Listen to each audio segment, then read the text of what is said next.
All right, last problem on the first side of the test. We're going to go ahead and do some more probabilities. This is going to be favorable over total.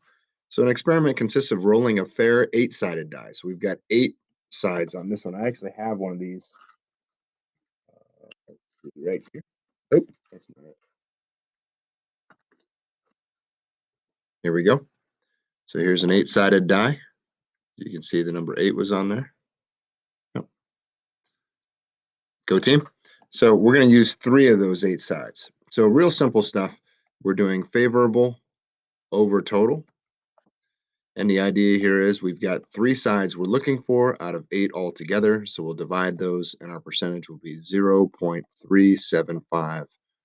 Or you have a 37.5% chance of occurring. But this is the number I'm going to be looking for. So the probability of rolling a 3, 4, or 5 on a 8-sided die is going to be 0.375. Okay, moving on to the backside. We've got all the backside questions here. I went ahead and dispersed them out. Look at number 8, real simple stuff. Student ID codes at a university contain 2 letters. Now there are 26 letters in the alphabet, so we'll run with those. Followed by 2 digits. Now if I go 0 through 9, that's not 9 numbers because 0 counts as number 10. This is going to be 10 numbers altogether.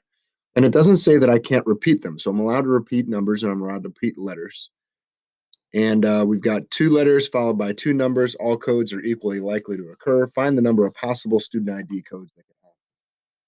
Well, if I choose a letter for the first letter of my password, I have 26 letters to choose from. Then I'm going to have 26 more letters to choose from. And I'll use multiplication because this means I have 26 letters here, and I've got 26 more letters here, and I've got 10 numbers I can use, and I've got 10 numbers I can use. We're not going to say or. This is all held together by the word and. So all these passwords multiplied together, I believe if we do 26 times 26, we get 676.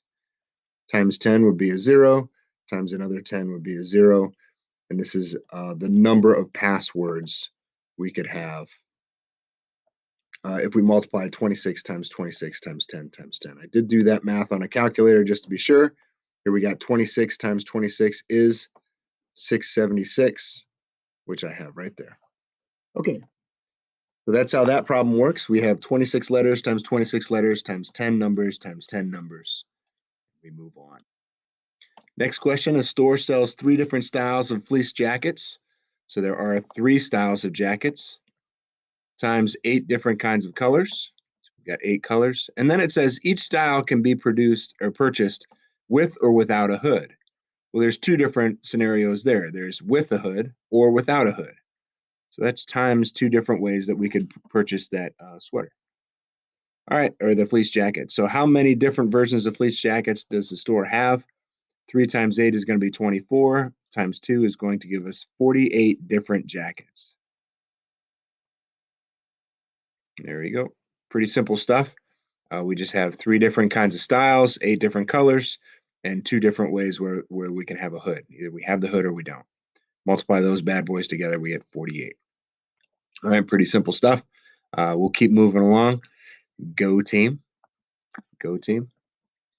All right, on the next one, Maureen has 7 different plants that she wants to plant in a row in her flower bed. Now, because it says it's in a row, this means order matters.